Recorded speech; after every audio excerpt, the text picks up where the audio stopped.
sahabat SE, aku Kak Nurul. Di sini aku adalah mentor senior education. Hari ini aku akan menjelaskan ke kalian tentang prosedur teks. Tonton videonya sampai habis ya, biar ngerti apa sih prosedur teks. Oke, kita mulai ya dari pertama. Apa sih prosedur teks? Jadi prosedur teks is a text that explain or help us to how to make something.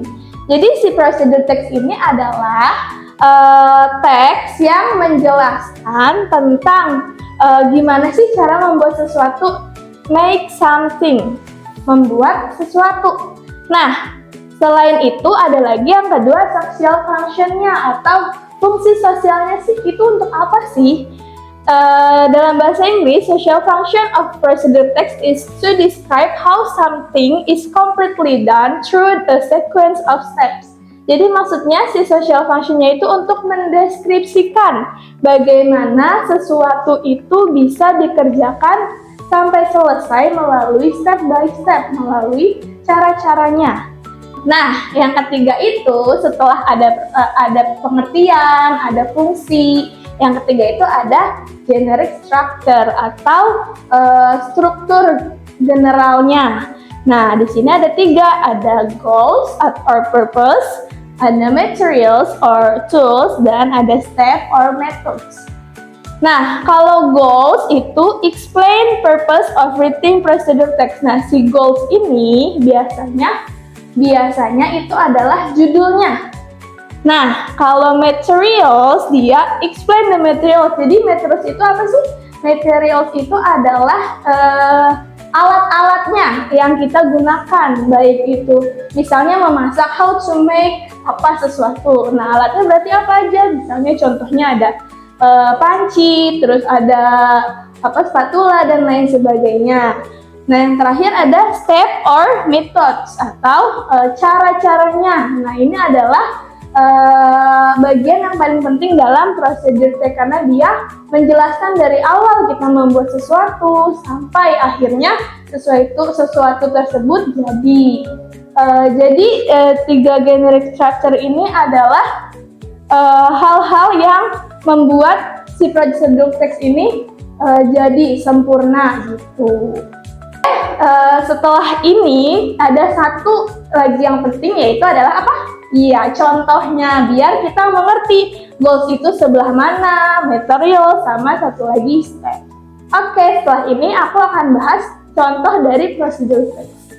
Oke, sahabat SE, ini adalah contoh dari prosedur text.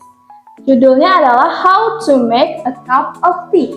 Nah, judul ini bisa kita sebut di unsur kebahasaan yang tadi, yaitu goal atau purpose. Nah, jadi judul itu termasuk goal or purpose. Nah, selanjutnya ada materials needed. Water, tea bag, sugar, tea kettle, or small pan. Nah, material needed ini disebutnya tadi apa? Iya benar, materials. Dan yang ketiga ada instruction. First, yang pertama, boil water in a small pan or tea kettle. Second, place tea bag and put 2 spoons of sugar into a cup while waiting the water to boil. Third, put the boiling water into your cup. And finally, stir well and your tea is ready to drink. Nah, keempat cara-cara ini, kalau dalam generic structure kita sebutnya steps atau cara-cara. Nah, sudah mengerti kan? Yang pertama ada goals. Goals itu apa? Judulnya. Yang kedua ada materials. Biasanya alat-alat atau bahan, baik itu bahannya yang berbentuk kayak gelas, terus misalnya kalau kita mau masak mie gitu, berarti panci dan lain sebagainya, dan alat-alat yang untuk dimakannya kayak misalnya mie-nya atau tehnya, kopinya, dan dua itu disebut tools, alat atau materials. Jadi di sini materials atau tools, dua-duanya. Mau itu yang berbentuk alat atau bahan ataupun makanan yang nanti kita mau makan. Nah, yang ketiga ada instruction. Nah, instruction ini biasanya step di depan sini misalnya kita mau tulis habis angka, terus ada first. Nah, ini juga nggak apa-apa, jadi lebih baik. Tapi kalaupun enggak juga nggak apa-apa, tapi biasanya ditulis seperti itu. Nah, kakak mau ngasih tambahan. Kalau prosedur teks itu biasanya unsur kebahasannya adalah verb 1. Dia menggunakan kalimat yang biasa digunakan kita sehari-hari.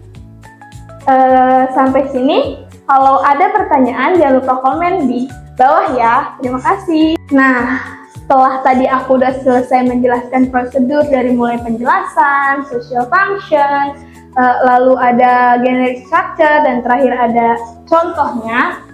Apakah kalian paham sampai sini? Mungkin dari Kak Nurul cukup sekian untuk hari ini. Semoga kalian mengerti. Dan jangan lupa kalian tunggu video-video yang lainnya dari kakak ataupun mentor-mentor yang lain. Dan jangan lupa untuk terus tonton video di Sinar Education ya. Sampai jumpa. Wassalamualaikum warahmatullahi wabarakatuh.